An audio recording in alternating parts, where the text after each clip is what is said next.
Now, astronomy itself is divided into multiple fields of study. There is astrophysics, there is astrophysics, there is cosmology, there is planet science, there is astroseismology, there is astrobiology, you name it. And there is the king of all realms of astronomy called visual astronomy, my personal favorite. Now, Akarsh and Gautham, they are going to talk about visual astronomy, basics of visual astronomy. Uh, I'd like to invite Gautham and Akarsh to help us understand visual astronomy.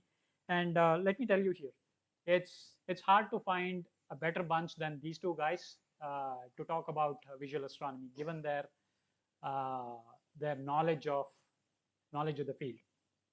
Now, personally, for their folks, they're trying to get them to get married and settle down, but they've so far they've been very successful at evading it, saying that they're married to astronomy, and instantly Akarsh's mom is right here. So I'm glad I could put you in the spot, guys. So take it away. It's all yours. How you interpret the marriage part is left to you, but Okay, well, welcome everyone, and thanks for joining us on a weekend morning for this workshop. And if you guys are sitting here and it's houseful, that means that we have a lot of enthusiasts who are interested in astronomy today, right? Well, thanks to Varun for introducing astronomy in such a beautiful way, and thanks Nandan for uh, a great introduction to us. And so today I'm going to be taking you through the basics of visual astronomy.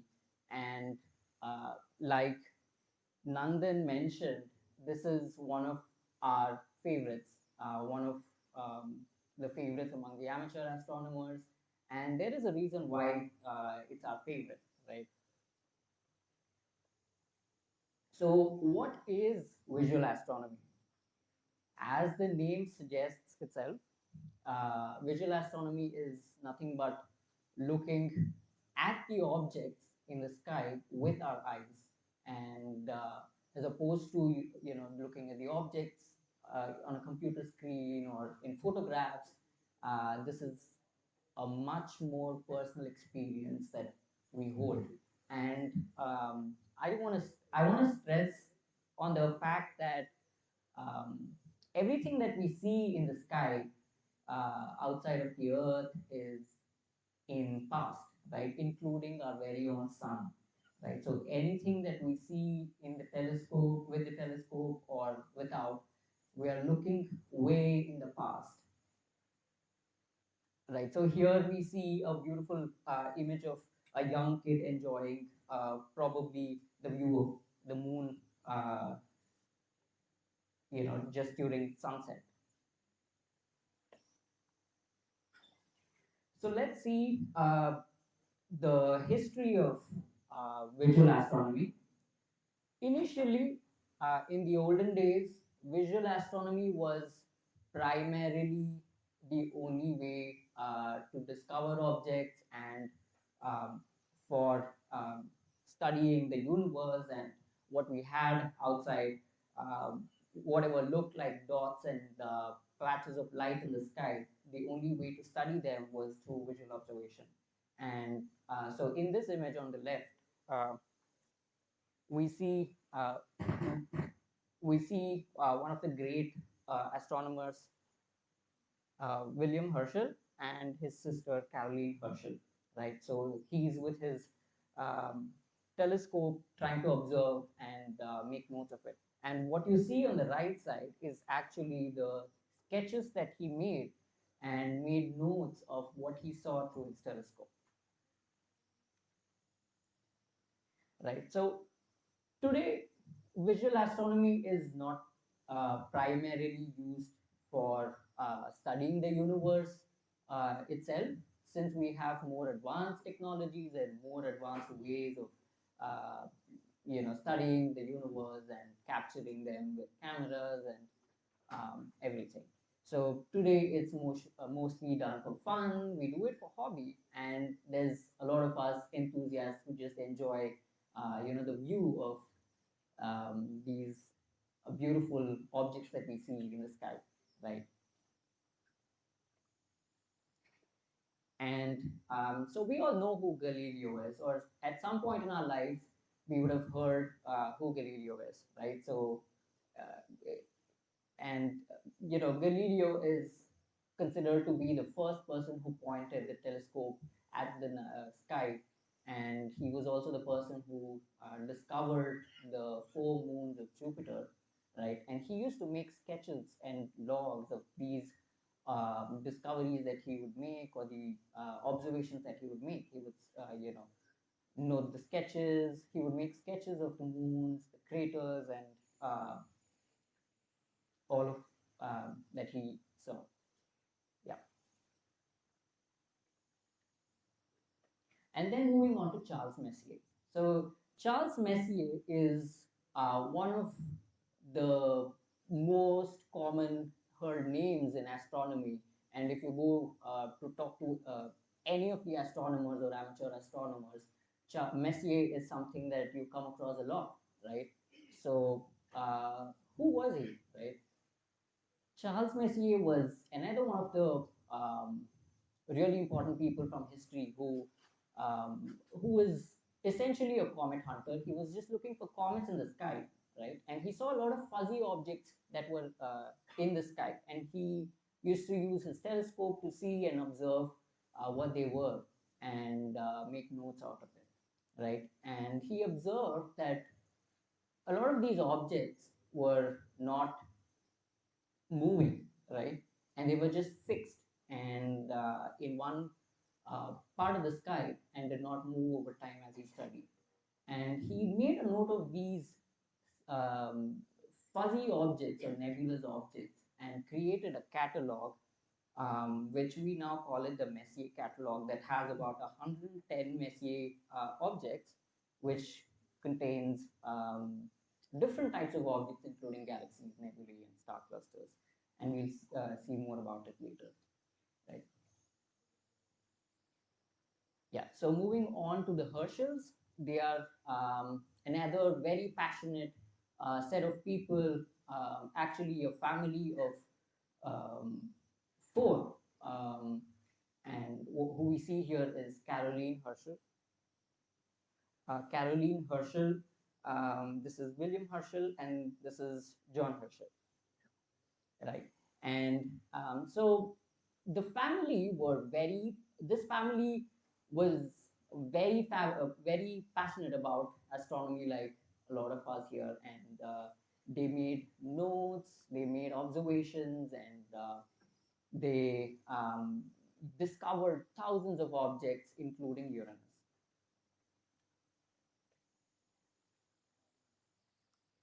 Right? So we've been hearing the word nebula all across, right? And what is this nebula that we are talking about?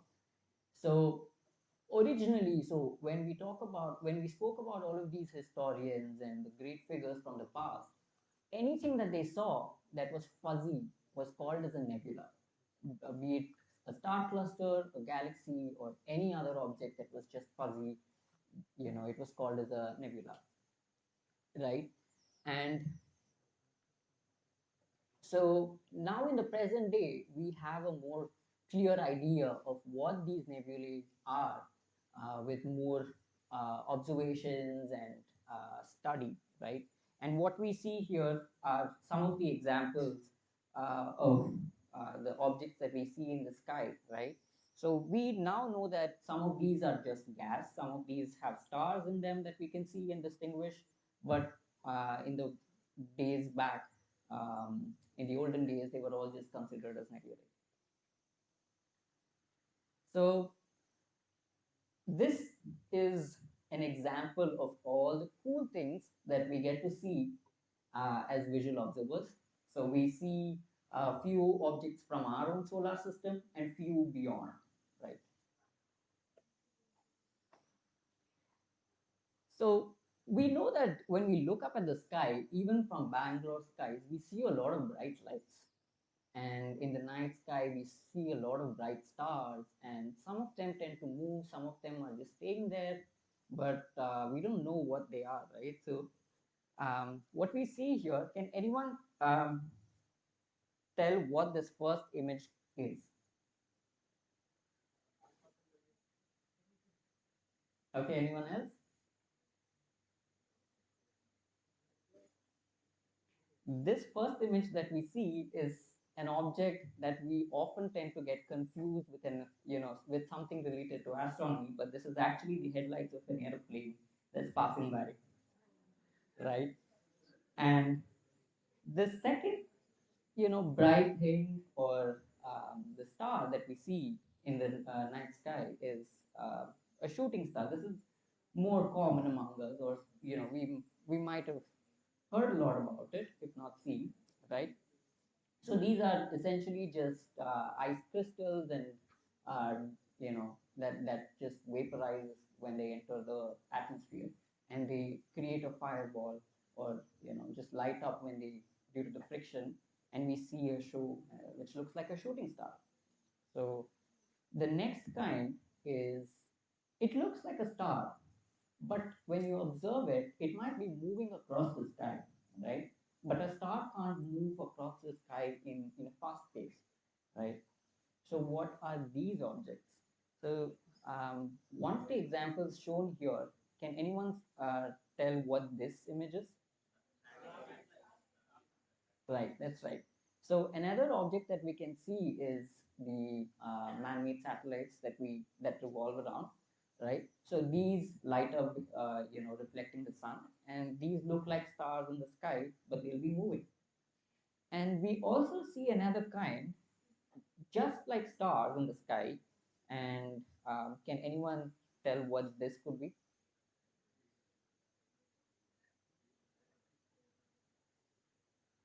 Right.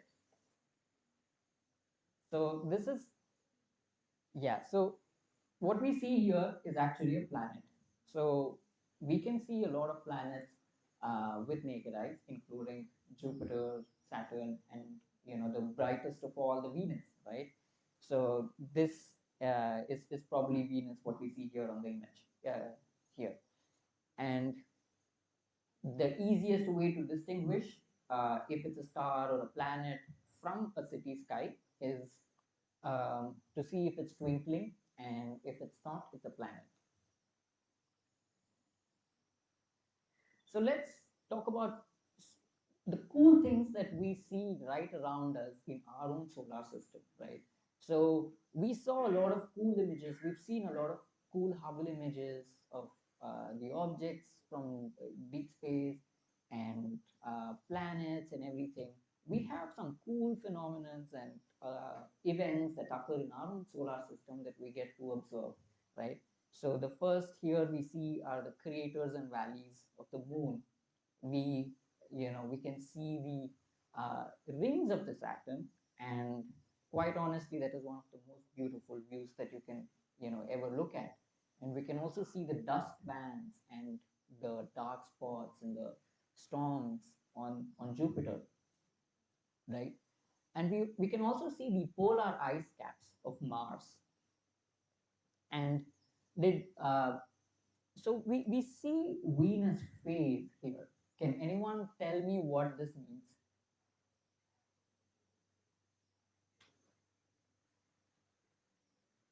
Does anyone know what a Venus phase is?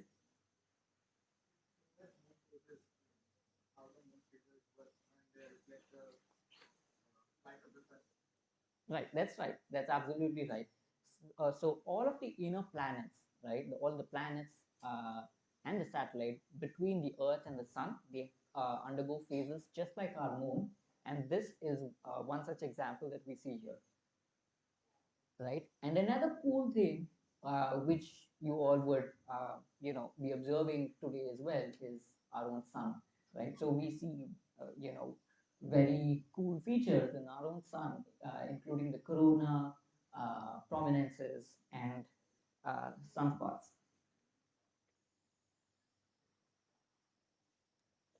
And can someone tell me why the image is black here of the sun?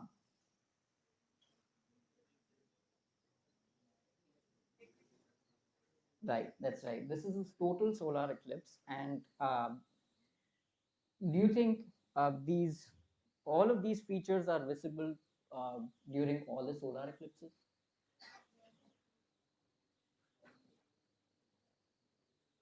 What do you think? So what we see here, the prominences and the corona and all of these are actually something that you can see with the aid of, absolutely nothing sometimes, and with the help of just binoculars during the total solar eclipse, without any special aid, right? So along with these, we also have occasional visitors in our solar system, which we call the comets, right? So these are just lumps of gas and dust and ice crystals that just passes through our solar system and lights up, and we see the light and the tail when it passes close to the sun.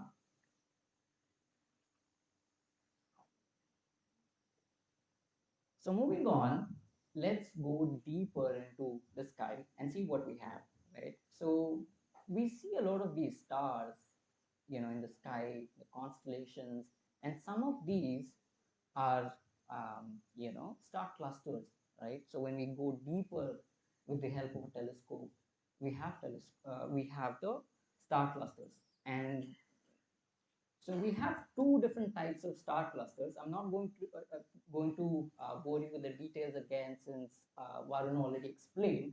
But to give you an idea, so open star clusters and globular star clusters are, the stars that are born together, right? But they are in different forms. One is in the shape of a cotton ball or sphere, and the other one is just, loosely packed, and they're just freely, uh, shaped. And then there is the second type, the nebulae. So here we see a lot of different colors and um, different forms when we look at the image, right? So all of these show different stages of the life cycle of a star, essentially. So what we see here, the dark nebula and the emission nebula, is the birth of a star, right? So the planetary nebula and the supernova remnant are death of a star. And what we see here is just a phenomenon because of the brightness of the star. The gas surrounding the star is just reflecting of the bright light.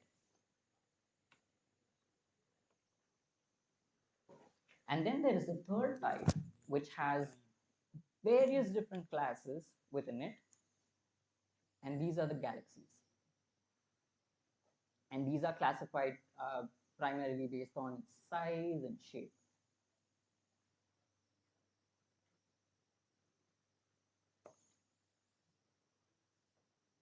So when we look at a galaxy through a telescope, right, we see some of them are, they appear like a disk. Some of them appear like a thin line, right? So what are these? So these are essentially galaxies. We're just looking at the galaxies from a different angle. So one is just face on, and the other one is, from a side angle or a perpendicular angle that looks thinner. That is the edge on here.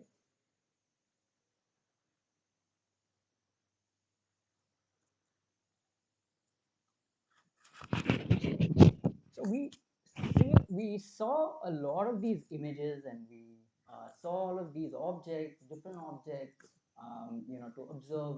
I mentioned that it's, very cool to see a lot of these objects, but how do we keep a track or make a list of what to observe, right? So to help with this, there's something called as the catalogs, right? So what these essentially are just designations and names given to um, these objects in the sky to help us, just to know what we are looking at and to identify them. Right. Some of the, more well-known catalogs are Messier catalog, from Charles Messier, and the New General Catalog, or the NGC catalog. So let's talk about the different types of telescopes that we can use to see all of these. So one, the most affordable one, uh, and the more commonly accessible one, the binoculars, which uses primarily lens and prisms, right? The second type is a reflective mirror, and the third type is a catadioptric telescope that uses lens and mirror, right? And the fourth type is a refracting mirror, refractive telescope, which uses just the lenses.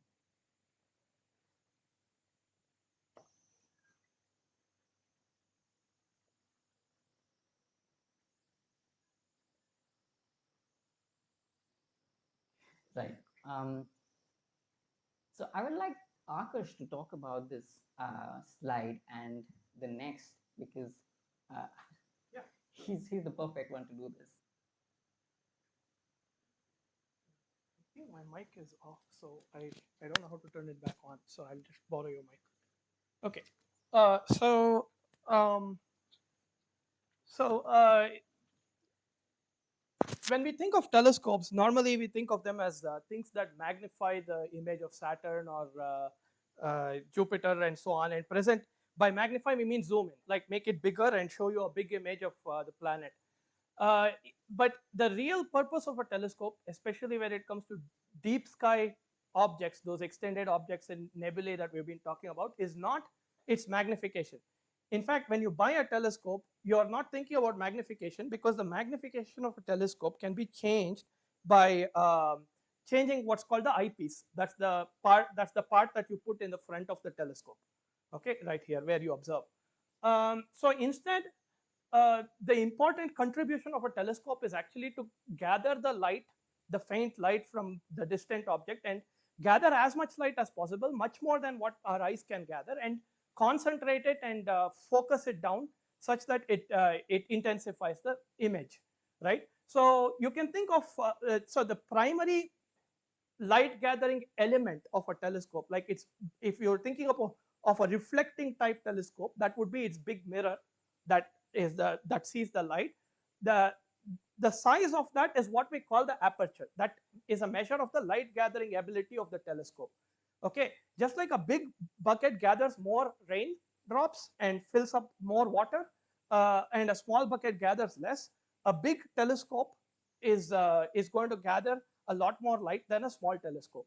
And the magnification you can always change by changing the eyepieces. So the important thing is you always want to have as big a telescope as is practical to observe the night sky. Okay, and so that leads to something called aperture fever, which is a disease. And the disease is you start with a small telescope like this, and then you go to this next size, and then you go even bigger, and finally you become so big that it's unmanageable. That last telescope is not mine; it's a friend's. Uh, and so the larger size of the mirrors of these telescopes progressively allows you to see fainter objects, but there are a lot of challenges that come with it, which is portability, the stiffness of moving it. You have to design it well, otherwise it will be too stiff, and then the weight. This is my current telescope, which I'll talk about at the end. It weighs about 300 kgs total, no, 150 kgs total. And the cost, they get progressively very expensive, and so it's important to not go down the slippery path for your own sanity. Um, okay, so back to you. It's on. Yeah, thanks, Akarsh. Yeah, so he's one of the examples who slipped into that path of aperture fever, and we hope to not follow that, although we are very tempted. So we see a lot of these objects in the sky, and we were introduced to something called as the stellarium. And how do we point at an object? So we know that they are in the sky, but how do we find them, right? So we use three primary methods to find them. One is the manual. So we make use of physical maps or softwares like the stellarium, and we use um, the identifiable patterns of stars in the sky, and then just hop to the object.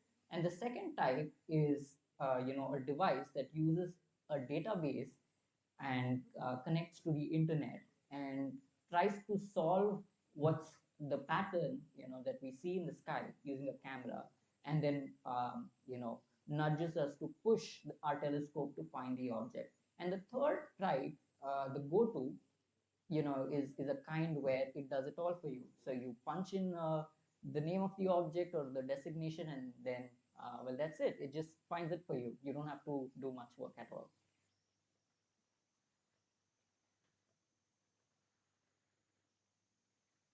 Right. And so we heard a lot about light pollution. So what does this light pollution do? Right. So what we see here is an example of a deep sky object. What we see here is the Andromeda galaxy in the constellation Andromeda. And what you see on the left is in a light polluted sky, right? This is just a depiction of how light pollution affects, right? So we barely see the object, right? So we actually don't see the object at all. But when you go to a dark sky, this galaxy is actually visible to the naked eye, right? Let alone the stars, the fainter stars, the galaxy itself is visible to the naked eye. So that is the importance of the dark sky, right? Okay, so yeah, let me just quickly wrap this up, considering the time crunch. So this is another example of the difference light pollution makes. So another heads up for all the enthusiasts who want to observe, right? So we have something called as the cone cells in our eyes and something called as the rod cells. So in the dim light, these rod cells are what is active, and during a bright environment, cone cells are also active. And due to that, in dim light, it's hard for a human eye to catch colors. So what we see are gray patches and monochrome while observing. Right? So we see all of these objects, and how do we remember what we look at, right? So one way to do it is through logging and keeping notes. Some of the observers like to write, what they observe, describe everything, and then some like to sketch it. So what you see here is actually an example of a sketch that was done at the eyepiece by a visual observer. So this was what was seen at the eyepiece. These are some more examples of sketches.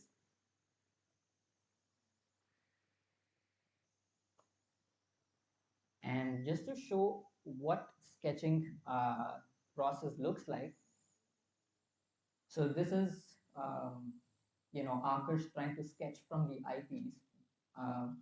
So the process of sketching is essentially just candid, making notes and jotting it down, or sketching it from the eyepiece, as opposed to processing it later, or taking reference from an image, right? So that's visual astronomy. And if you have any questions, you can throw them at me, or save it for later.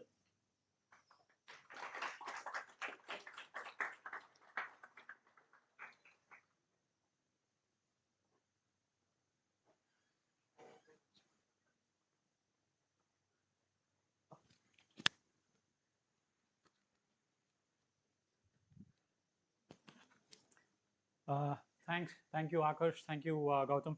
Wonderful presentation. A lot of insight into visual observation there. We now break for tea, coffee, and we reconvene in about 5 or 10 minutes. But before you go ahead, I'd like to tell you something. So as Gautham mentioned, everything that you see naked eye, standing on Earth, everything that you see naked eye is within the Milky Way, except for one object, which is another galaxy, that what we call the Andromeda galaxy, M31 on the Messier catalog. Messier M31 looks like a small cotton ball. You can, even from Bangalore skies on a clear night, you can see you can see Andromeda Galaxy. From Bangalore skies, seeing it naked eye might be a challenge, but if you head out into dark skies, you will surely see it. Many of us we have seen Andromeda Galaxy naked eye from dark skies. So this is like uh, Milky Way itself is anywhere between 100 billion, they say 100 billion stars, 100 billion stars, give or take a few 100 billion stars, and Andromeda Galaxy is another, let's say 100 billion stars, and that is just the really the tip of the tip of the tip of the iceberg. So think about how big the universe is. Think of the billions of galaxies that we have. Think of billions of stars that we have, and think how big the cosmos is. With that as food for thought, let's go have some coffee and tea and reconvene here in about